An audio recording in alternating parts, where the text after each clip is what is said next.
Let's continue with our next session for the day, Shaping the Future of Music, Innovations in Immersive Sound. Our panel today will explore advancements in immersive music technology, Dolby Atmos, binaural listening, and innovative monitoring systems. The discussion will look at the applications of immersive audio, including workflows, technologies, and spatial audio for live performances. Hi, good afternoon. So we are here for future of music and immersive music in the studio, live music, and also live. So how many are actually like into mixing immersive music in this entire area? 1, 2, 3, of course, 4. Yeah. So how many actually produce music in immersive style, immersive, this entire place? Oh, okay. Only one guy stayed. Nice. So yes. So last year we have actually done, at the same time, we have actually done how to record in immersive, binaural. The entire recording was, we have actually gone through with Vijay, Dayal and everyone. So now what is this panel is actually after we record and how to, which plugins we use or what all new softwares we are using it for getting the sound right. And why do we need to use a immersive environment, first of all. All those we'll be discussing about that. Say, once upon a time we had mono speaker, then the stereo, then quads. So one by one we have actually, the technology gone up and up and up. But mostly for the music side, film, it was there for a long time, the 5.1 and then immersive, like Atmos for film is there. But for the stereo, I think it started since the pandemic, everything, the consumer level actually started from then. So binaural and everything to explore those mediums, there were all the Dolby tools have come. So suddenly the boom has come. A lot of people were saying, do we really go step into that? All the music producers are like, do we really need to go to that space? It's a high value expansion and expensive from a stereo atmosphere suddenly going into 714 and 914, whatever formats they can go through. So do we really need it? So one by one we can go through the questions I'll be asking from the panel. So here Bjorn is there. So he's an amazing tech. More than that, he's into spat and flux from HARMAN. So he's into one of the advantage of that particular plugin. He will explain really cool tools. Like Riyaz is there in the last. So basically, he does lots of live for Ravisankar's concerts.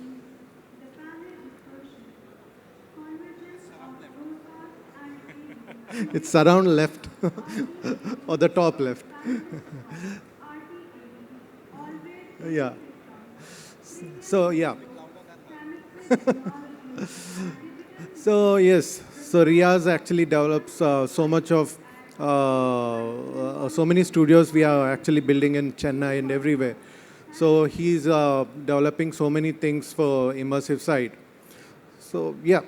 So let's go to one by one and we'll see where one is using their tools to get the entire immersive sound to be as easy as possible for a common musician who haven't been to so many tools and all previously, and suddenly when Logic, Pro Tools and all these new, all the software suddenly opened up the channel ratio for a normal mixing tools and all. So let's dig there. So I'll give it to Bjorn and from there we'll start from live side. So, Bjorn. We have one more. Yeah. So, there are so many tools, so many softwares and all, but I really love the way where we don't need to go out of a door to use your like SPAT. So, so I just wanted to get an intro of your work and what all you do it in the live, and I really loved your the immersive ness in the live arena. Yes. So can you explain what all you do in that one? Yeah, well, we have Spot Revolution is our tool for mixing, creating immersive sound experiences.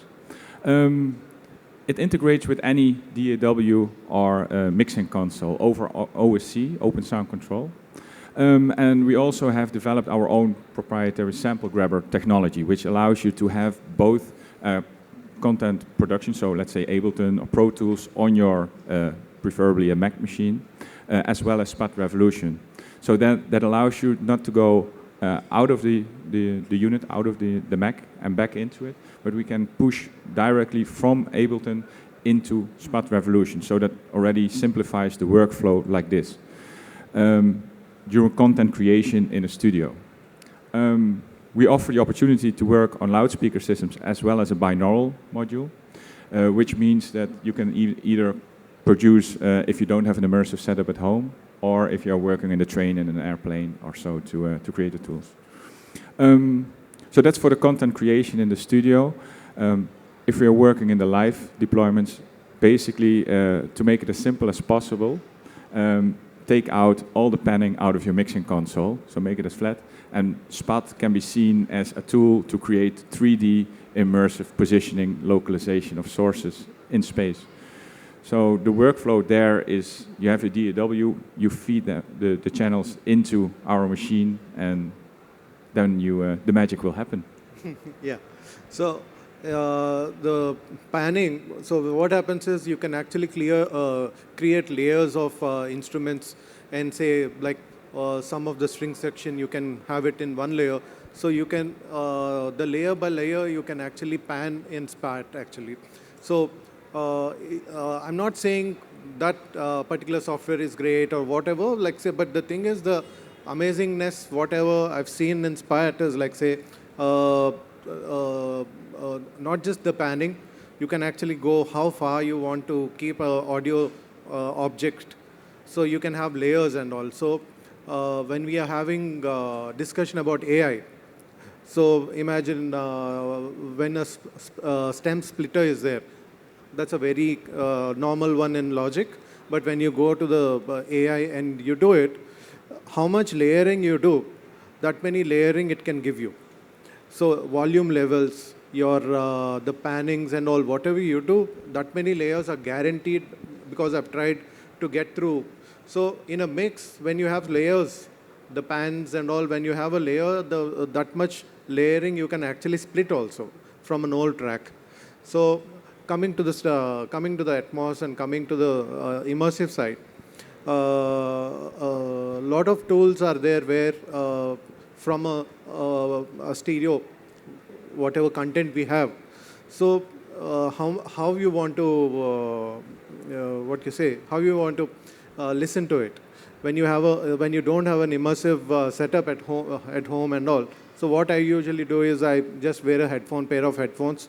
I listen to all the mixes in binaural, finish off whatever the mixes are there, then go to the bigger studio, because a lot of people don't know the difference is a low end listening to in headphones and low end listening to in a studio.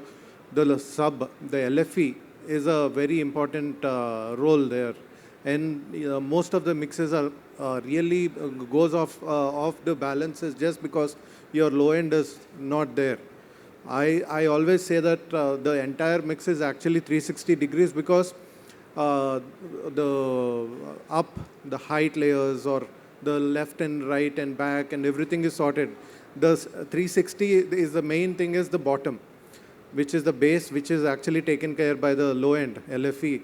So I consider that is very important. And in the headphones, you can actually check all your height layers and your positioning and all those particular things. And then once you finish that, I always check it in the studio and check all the LFE. That's one thing. And see, I'll ask Riyaz now. So we've been using, there's so many tools like the pannings. Once upon a time, we used to use all auto pans and all.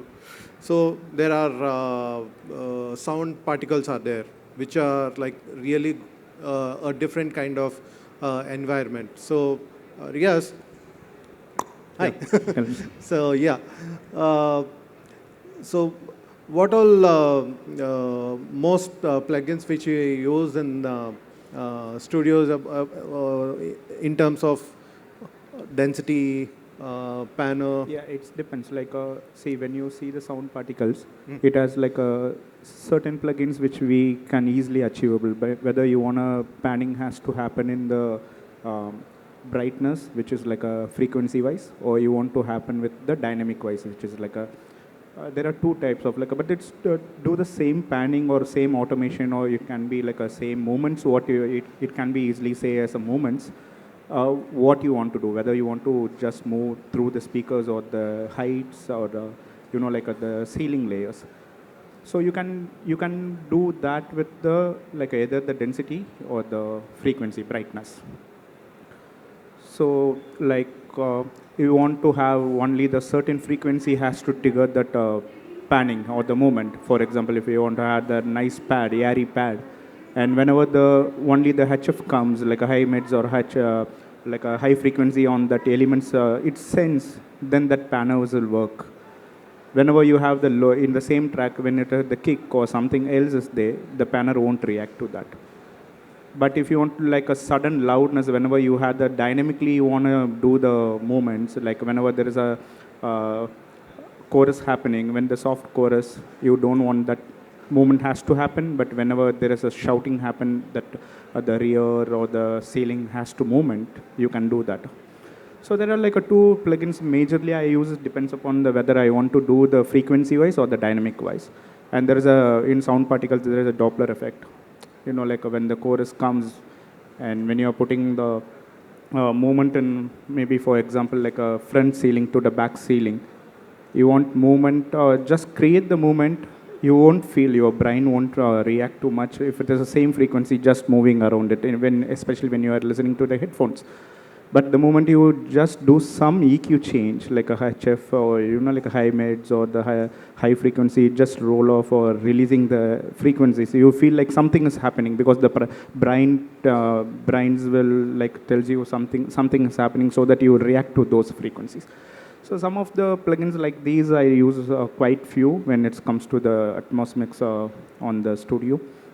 And in the live, what all the binaurals and what all you started using? Live, I tried Elisa, which is like the L-Acoustics proprietary thing. We used something. We had a small room at studio. Like we had like a surround speakers and we tried that. But in actual like a live shows, we never tried it because you need a lot of PA and a lot of space, and you need to basically have like a week of time to even set up that. So yes, so out of the recent plugins which are released, because see, immersive audio, the plugins itself are like not many are available yet. Like say you have to upmix from a 5.1 or a quad, 3-4 quads we have to use. So there are very minimalistic. If they are CPU killers straight away. So one thing I recently like is the immersive wrapper from Waves. So Ravi, so that really I liked it, and thanks to your tech guys to make that. So yes, about that, I want you to talk about that one, Waves. So yeah, first of all, thanks. When you sent me that message itself, I told them like, here's a fan. So Waves has been a leader in audio processing technology for like 35 years. But one of the other concepts we have very clearly in our head is also to be able to make the tools more accessible. I think they call it democratization, to be able to use it regardless of what level of audio that you know. And immersive is a format which a lot of people, think about it in different ways. But when it comes to music, in my opinion, what it does is, one, what we call generally separatedness, so each instrument is heard in its own space in the mix. Same thing with musicians who are playing on stage itself. They also now want to have immersive in their monitoring. So what Waves did was we made something called the Immersive Wrapper. So there are plugins that you have used and you're familiar with in your stereo world. Like he was saying, in the immersive world, there are very few plugins or less plugins or more cumbersome to use. What we did was immersive wrapper, which basically on any plugin that you're familiar with, you put this wrapper and then you can do an immersive mix with it. Not just that, it's very intelligent the way it glues together the different components. So there are objects, there is bed, there are various different elements when it comes to mixing in immersive. Especially when it comes to dynamics, because we have two different requirements. One is the space, and one is how the dynamics plays with all these different spaces. So with the immersive wrapper, if you're using one of a compressor that you're used to, there's a way by which each can have a sidechain from the other, which means there's a glue which in a way does a lot of work for you, which otherwise as an individual who's not very experienced may find it very challenging and difficult to get all this sitting in one place. So Immersive Wrapper does that. Basically, you have a plugin which you've been using a long time in stereo. You can put this Immersive Wrapper and use the same plugin the way you were using it without really getting complicated about how do I do the routing and things like that. And in a couple of weeks, we'll have the same thing available for live as well. So we'll have a wrapper out which, of course, in live it's a different ballgame because the production has to be made with this immersive in the head. You can't just take something you've been already performing and put it into immersive and allow it to work, because the producer, the composer, whoever has to be involved from the beginning and design it to work in immersive. So similarly, Spherics also, another plugin which helps a lot make immersive simpler. And we also have something called IEM EMO, which is basically for immersive in-ears, which is not having to use any hardware but turn on the software, and then each individual musician on an iPad or a phone can position the instruments that's coming to his or her monitor the way they want it. So there is, again, space, elements, each of it can be heard separately. Immersive is what is making people feel the more emotion, right? Even the musicians who are playing it, especially if it's a large orchestra, things like that, where in stereo everything is kind of in a space, right? Of course, great engineers do a great job of providing the separateness, but this opens out a huge different channel. So yeah, Immersive Wrapper is about using the same old plugins you've been using and do an immersive mix with that. I'm waiting for the third parties also to integrate in that. How? In the Immersive Wrapper. Third party VST, plugins. you mean VSTs? Yeah. Isn't that already working? No? No, not on the Immersive Wrapper yet. Okay, I'll tell the product manager. Yeah. Yeah. So I can open Apogee plugins in it. So yeah, Tony. So you've been in Hungary for a long time, and the entire, you've been in the European music industry. You have your own Atmos space with focal speakers and everything. So, so what is the future of sound? Wow, such a bold question. You should ask ChatGPT that, right? Exactly. So what is the future of sound regarding immersive? In my opinion, we have two ways to think about, or maybe more. The first one is you all experienced immersive in movie theaters, right? And most of you still don't know what the heck you should do with Atmos in music, right? Because why should you fly your singer above your head? But that's not the purpose. That's a whole different kind of, point of view how we see Atmos in music. So what's the future? Maybe some people, for example, remixing sounds, I mean old records, which record sometimes decades ago, to Atmos. In that case, let's just say your crowd going to expect something from you, so you have some boundaries. But in the meantime, if you, for example, producing something for Atmos, which is going to be a brand new track, in that case, you not necessarily have those boundaries, and you have the whole big creative canvas. So depends on your, let's just say, scope of work regarding the question, what's going to happen in the future regarding Atmos. In my opinion, if you have that creative freedom to shape your sound in Atmos, you should try it, because it's not a standard which is totally fixed. You know, any of each other of us mixing differently in stereo, and you can mix differently in surround, such as 5.1, and you can mix way more differently with way less boundaries in Atmos. So it's hard to understand exactly one point of view for this question. But in my opinion, Atmos just, opened up the possibilities for everyone. And Apogee trying to, utilize this opportunity to give tools to the people, which is accessible to everyone, as many of us would like to express this. And yeah, what do you need is the simplest way to reach into Atmos, because it's a huge investment for everybody. It's more accessible than a few years ago, that's true, but still a huge investment, especially if you would like to build up a speaker system, get an effective audio interface or converter to do this whole thing. So yeah, the future is you need to find it, to experience the possibilities and find your way, find your sound in it, and maybe that's the best answer to this question. And Tony is a DJ. Previously used to play every week. Now he's like playing every 3 months because of the travel and all. Yeah. Yeah, if you had a life, spent 22 years as a professional DJ in major Hungarian clubs. I'm a proud European Hungarian. And, if you would like to explore your full potential with a pro audio brand such as Apogee, for example, and you always would like to manage your own commercial studio as well, such as I do, you need to make a change. And in that case, yeah, I just moved on and switched focuses. Yeah. So how is the European markets like? See, everyone, the investment versus the revenue, that's always there. So how is that side? Because here it is just growing. Absolutely, that's the thing. All around the globe, actually, I mean, Atmos and the market is growing for sure. But in my opinion, we need to educate people more. Still, a lot of people don't know how to build up a proper speaker system.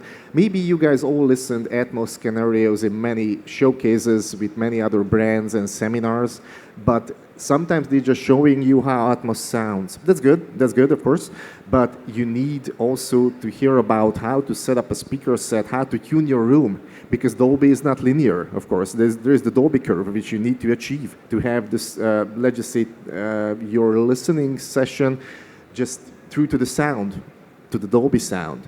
So yeah, Dolby is growing, but we, for example, manufacturers and innovators need to put way more effort to teach the people how to see this whole thing, not just as a seasonal thing, because it's not a seasonal thing, actually. It's going to be with us for a long time, and it's not mandatory in all the streaming services, but it's going to be, trust me.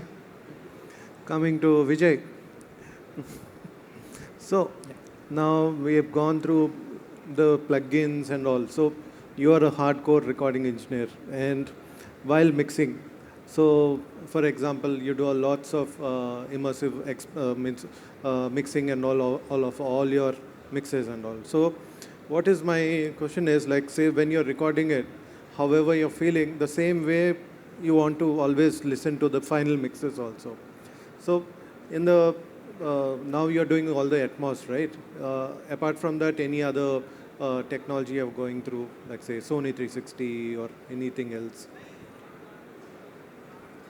Actually, as you said that I am better known as a recording engineer. Of course, I do mixes, I do stereo mixes, I do Atmos mixes. When it comes to Atmos, when I say Atmos, I do the film Atmos mixes also, because whatever songs I mix, all my music producers or music composers prefer me going to the theater and mixing their songs.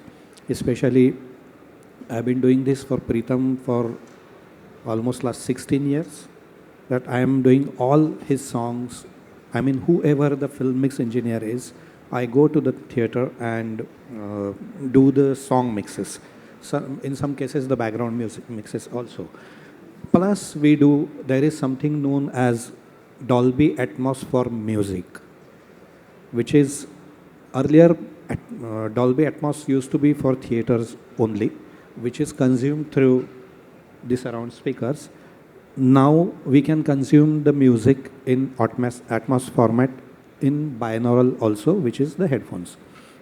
So I do both, but my concentration is more on the recording, especially when we talk about, earlier we used to talk about the mono listening. It all started with a gramophone.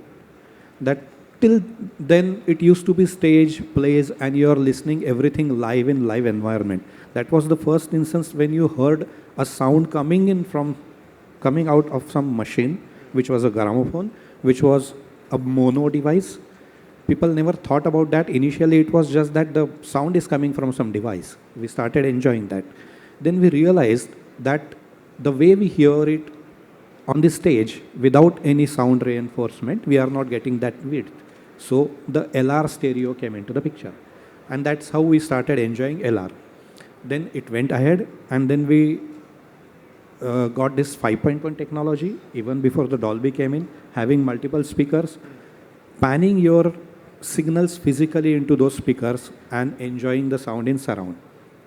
Dolby came in, it got improved a lot. All other formats also, I wouldn't say only Dolby, multiple surround sound formats.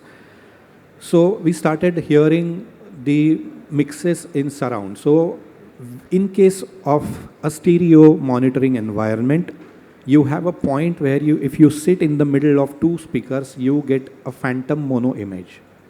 So actually you perceive that the sound is coming from exactly the center, where actually physical speaker is not there. But that changes if you change your position.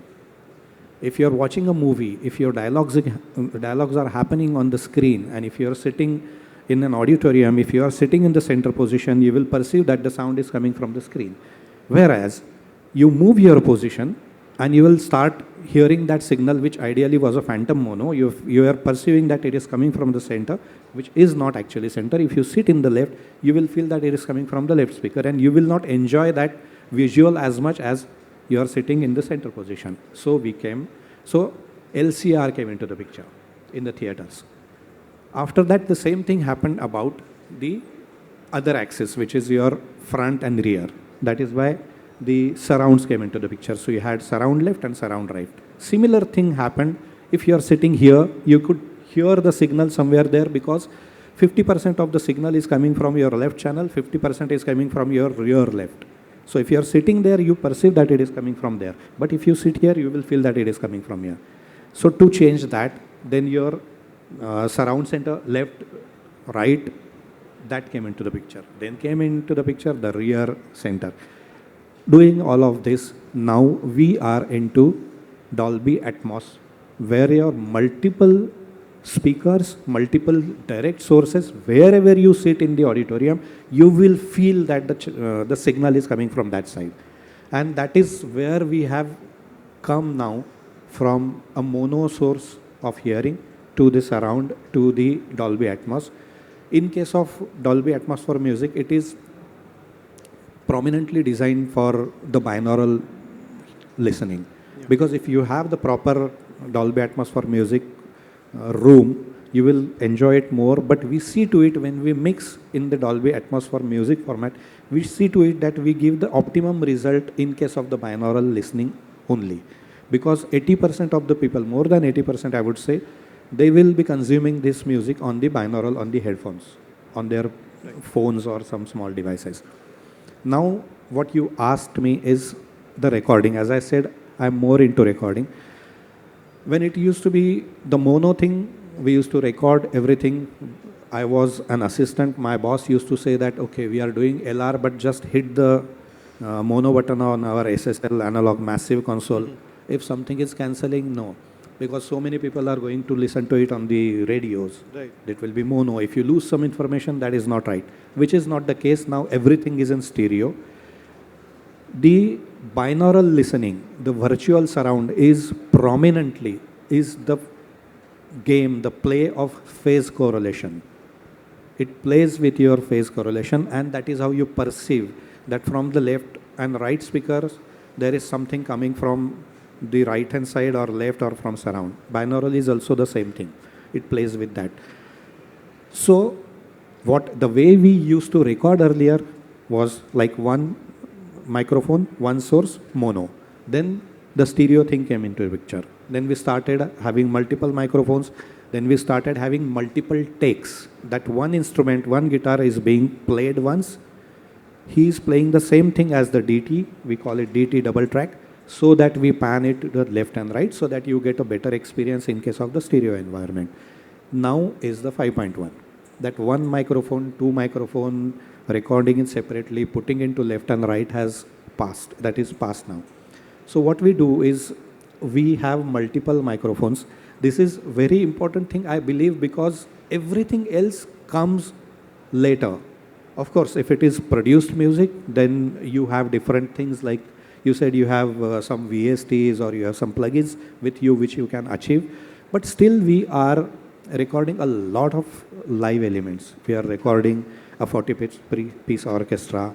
We are recording some 20-40 channel tracks of Indian percussions and all that. No one actually can record the duff, the doles like Vijay bhai. I always when I actually heard Sairat, I called him. Who recorded it? Who, like, say that was like a butter suddenly falling from like after heavy orchestra, and suddenly that dole comes. That's like a goosebumper. Like when we listen to a heavy orchestral voice, orchestral strings and all, that is the goosebumper. But after the orchestral work, suddenly when Indian instrument comes, that's like his magic. Amazing. Thank you. I'll welcome this interruption which led to the appreciation.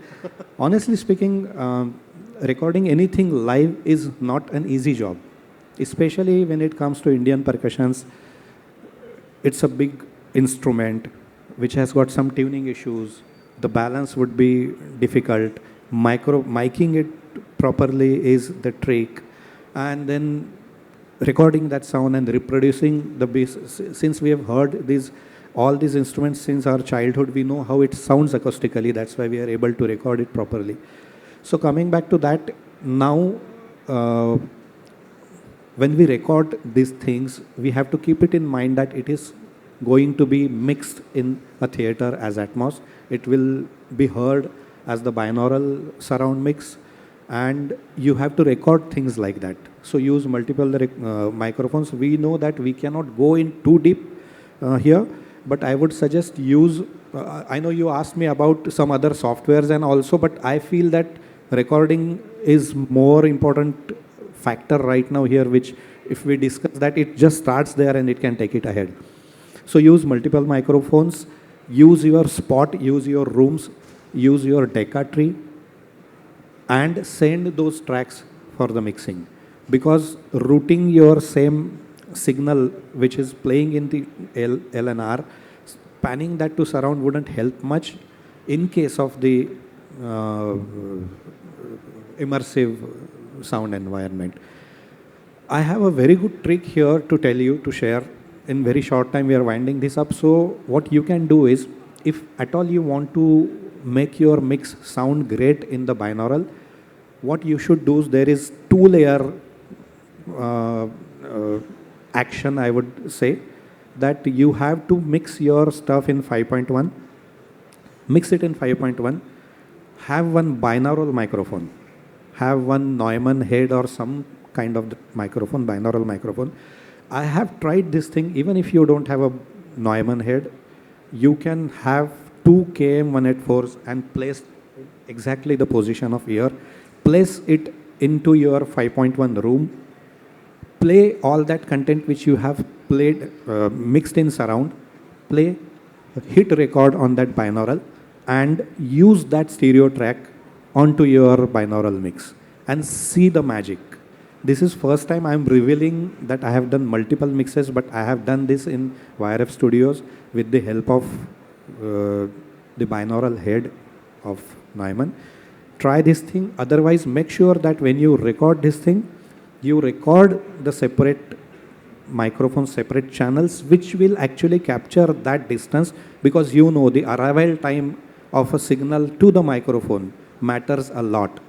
That only will create that immersive experience, and it will only give you that natural width or depth, which actually you want to hear some sound. When we do it into the Dolby Atmos renderer and we pan a particular signal here, you perceive that it is there, but it will not be that efficient as if you try this thing, what I said, if you do that. Because everyone must have heard that virtual barber thing. It all started with this. The whole world knows that. One small audio clip by name Virtual Barber. It was recorded with a binaural microphone head in some barber shop in the US, and that is the most popular clip, and that teaches you the Dolby Atmos for audio thing the best. And if you can practice that thing, that will be the best thing. This is what I conclude for the recording. If I get more time, we will talk about more plugins also.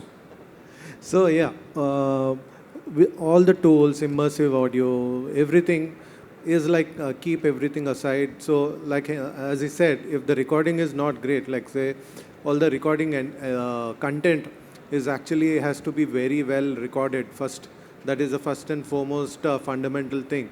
If the vegetables are not good, whatever chef is there, whatever utensils are there, it would be a bad bad cuisine, whatever cuisine you make. So raw vegetables means your takes have to be good. So a mixing engineer can't take a bad take in a great way. The same thing, if that mixes goes to a Atmos mix, that won't boost it.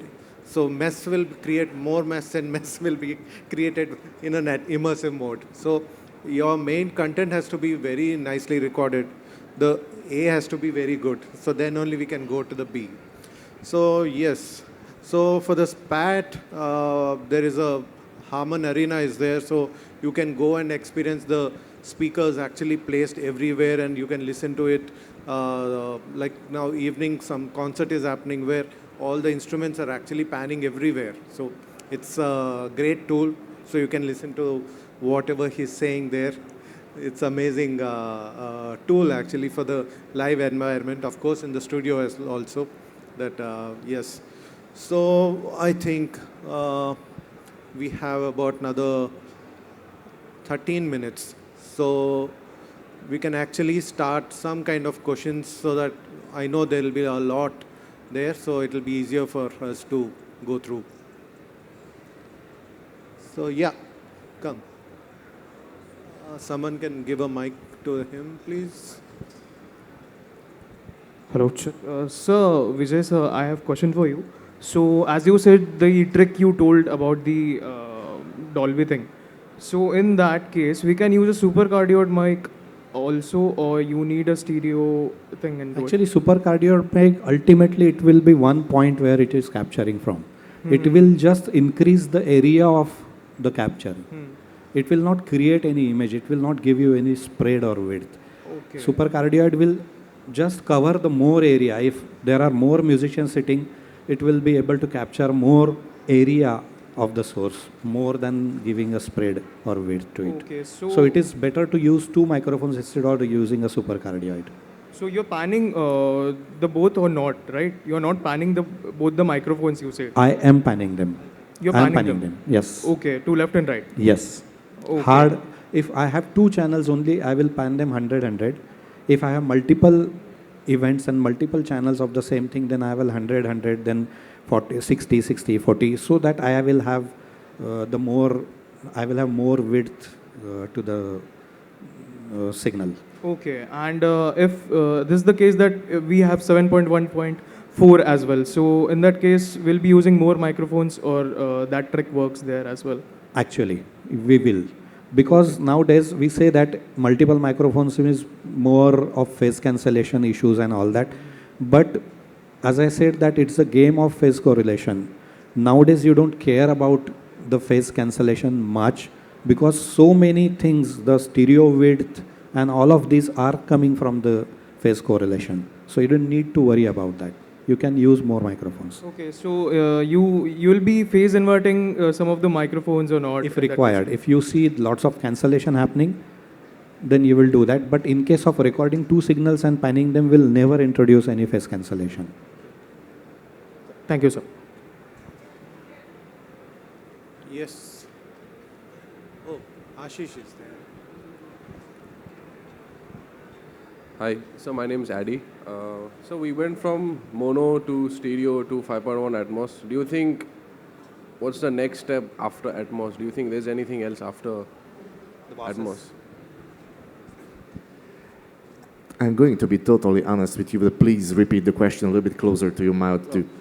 After Atmos, we went from mono to stereo to 5.1 to 7.1 to Atmos. Do you think there's any other step up from Atmos? Except apart from scaling the arrays or the speakers.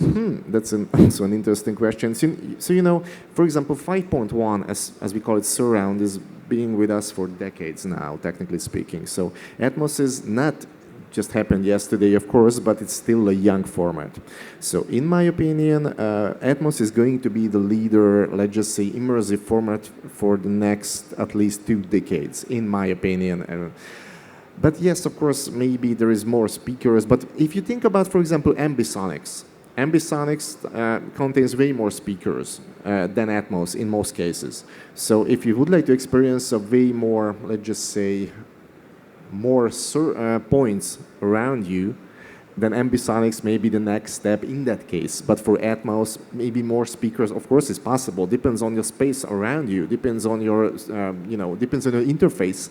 Depends on your specific needs. I mean, you know, what your customer demands, for example. So, in my opinion, for now, if you would like to experience something bolder, then maybe you should go to ambisonics.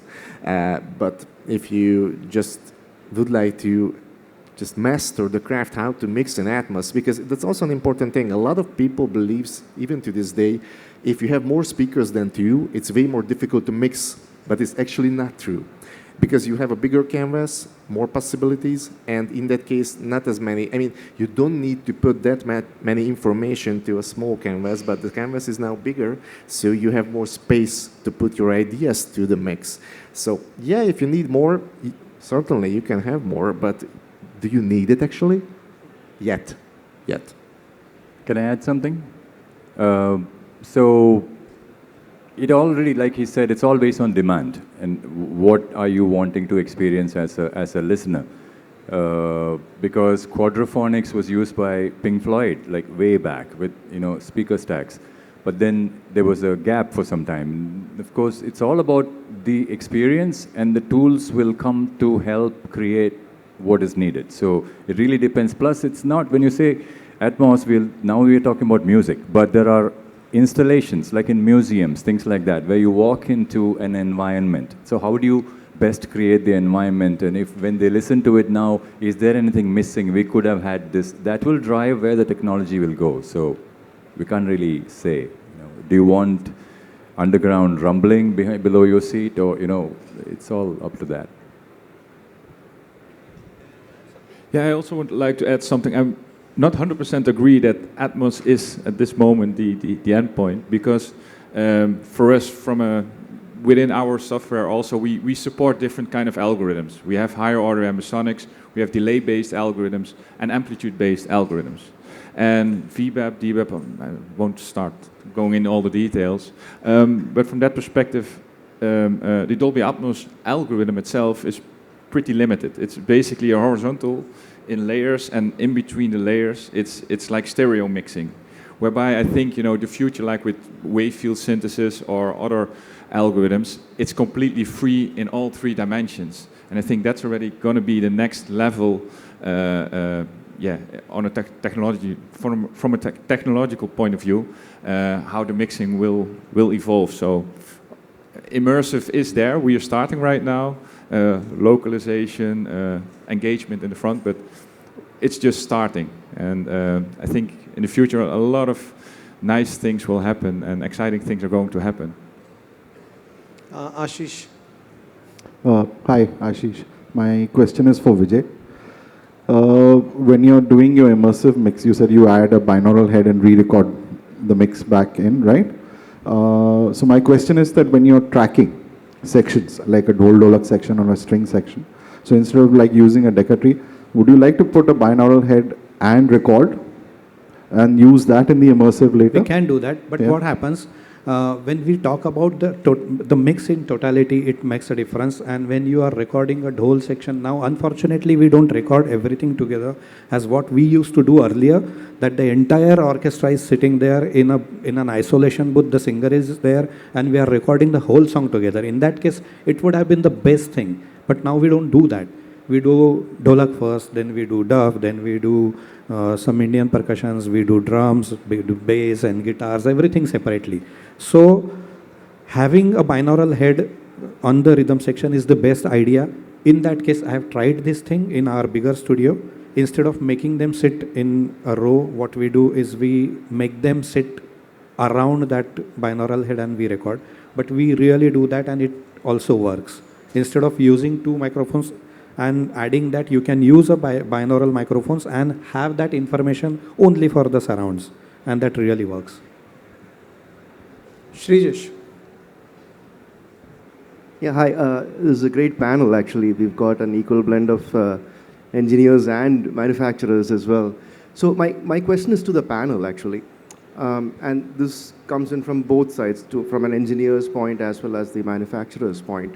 So a lot of music, especially when it comes to immersive sound, has come in from cinema towards the consumer side.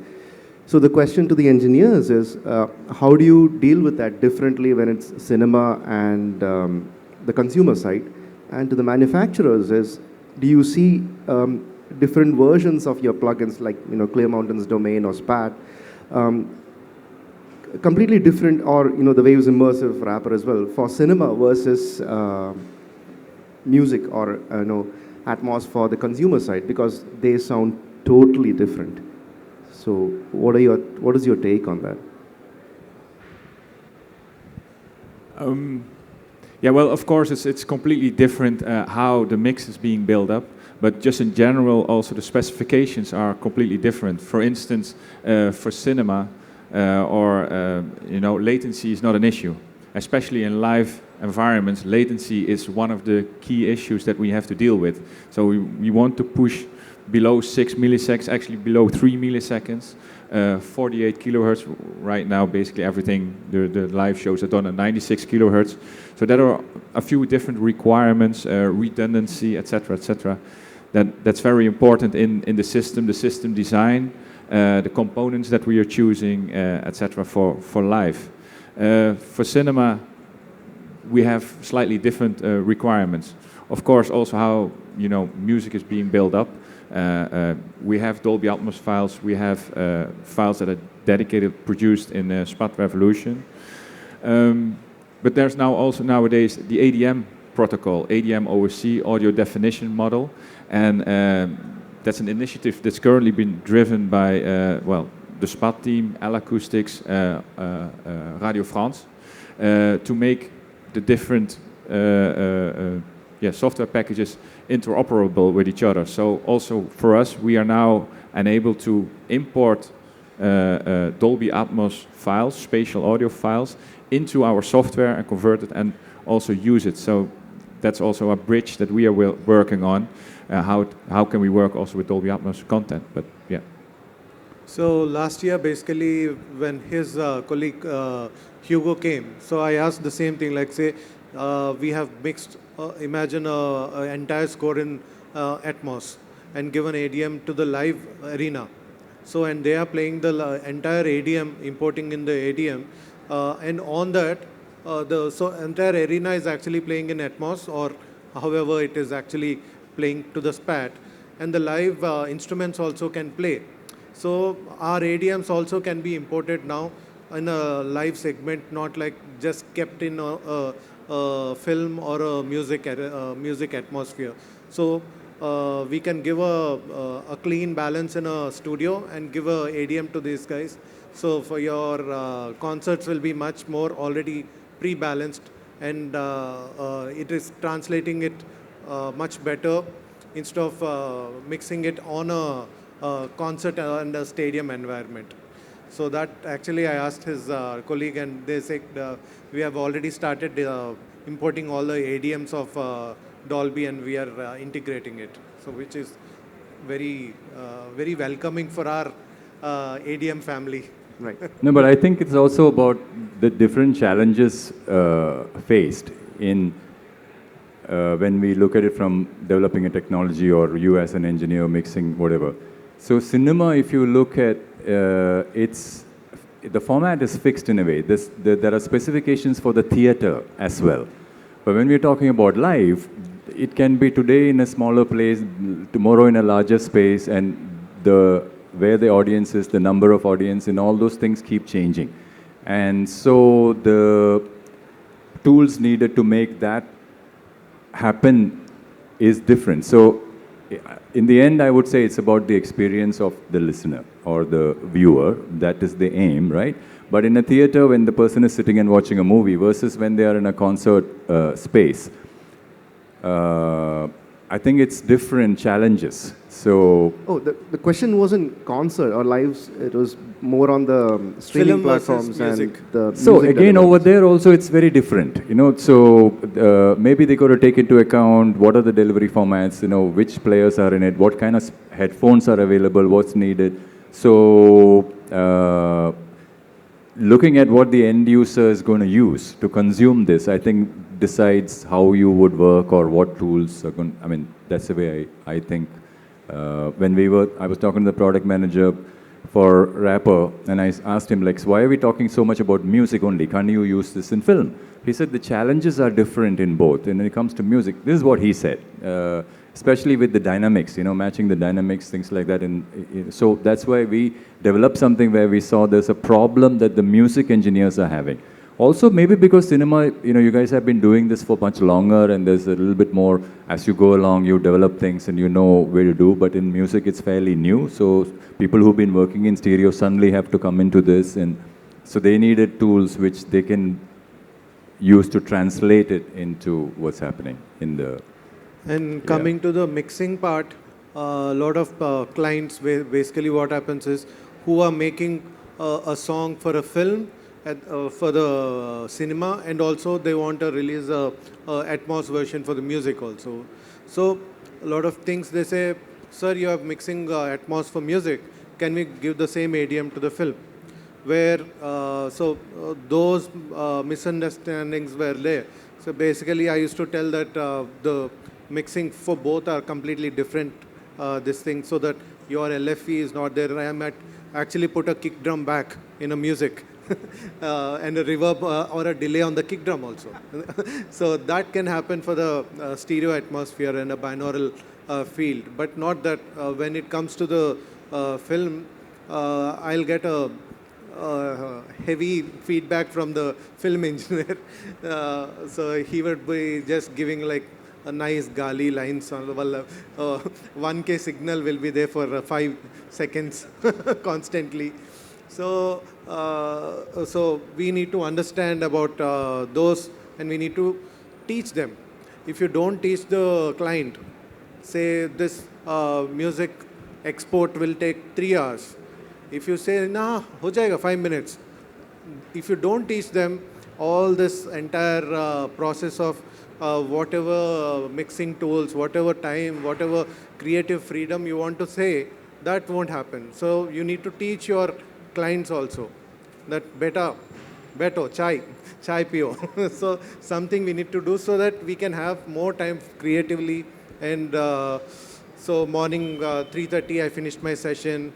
I was finishing all the stuff and coming here. So all that keeps happening, but yeah, at the end of the day, all these creative tools, you need to tell your clients, explain them that there are difference between audio, music, Atmos mixing or immersive mixing. At the same time, For a film, it's completely different. We need to tell the entire file transfers are completely different. So same ADM, it's just they made it easier for everyone so that it's the 714 is the same translation, same file format, but the files are completely different for film and completely different for the music. So, yes. One question. Yeah. Can I ask one last question? Yes. Yeah. So generally, what kind of what are your general guidelines, or what would you suggest producers who are making music keeping in mind in terms of like immersive sound? So what would you suggest that music producers should keep in mind while making music? Something like that. I wouldn't suggest that. You will be limiting their creativity involving this technical thing, because I don't think so. There is something from creative point of view you should change, keeping the immersive sound in mind. Creativity can stay the same. As Ravi said, there are many plugins which will take care of that. So in case of creative process, you don't need to think about that. It is all post creation. So you ideally should not involve this technical aspect while producing or composing something. Yes, of course. First, your creative mind comes into the picture, he creates something, then it goes into the production. In case of production, you can definitely keep this thing in mind, that you are using such elements where you have more scope to have them in surround, having more of pads and these kind of things which doesn't have heavy transient, because if you put those elements in surround, it will create the time delay and all that thing. So basically what you have been doing all this while, that is what is needed. Not too much of technical interference should interrupt that. And Thank you. coming to the revenue, whenever you make a stereo mix, there's always a separate ISRC code. When you make a Atmos or immersive audio, there's a separate ISRC. Means when a song is being played, you're having a double revenue. So for content creators and all, if they make some song, it's like when it's an initial investment, and you're making 10 songs. So maybe one song is a massive viral hit. So that what happens is you're having two kinds of revenues. At the same time, you all should always see that your digitals are on the contracts in the digital, and the caller tunes are selected. Always see in the fine print. So that's the highest amount of money which goes, so that you need to see. And so that's why when you release an Atmos version, it's not one, this thing, there are two ISRC codes and you'll earn twice. So that's always important, that are we earning that? So that is very important. So you don't need to do extensive mix, just a clean stereo mix and keep some surround elements, and don't spend so much of time digging it. So keep your stereo mix and keep your Atmos also, make everything in the front, and just reverbs and very few panning and all. If you're so well versed in the technical side, then you can play everything. There's a band called Polyphia, yeah. That's a madness to the core. Like suddenly, what is this thing called? If you watched Deadpool, suddenly you will see so many it's like that. The music suddenly explodes. So those kind of pannings and all you can do. And yeah, I think we can conclude. And at 5 o'clock, you go to HARMAN Arena for more immersive live sound and all. And yes, I'm done. Okay, thank you so much. Thank you so much. Let's hear it for our panel, please.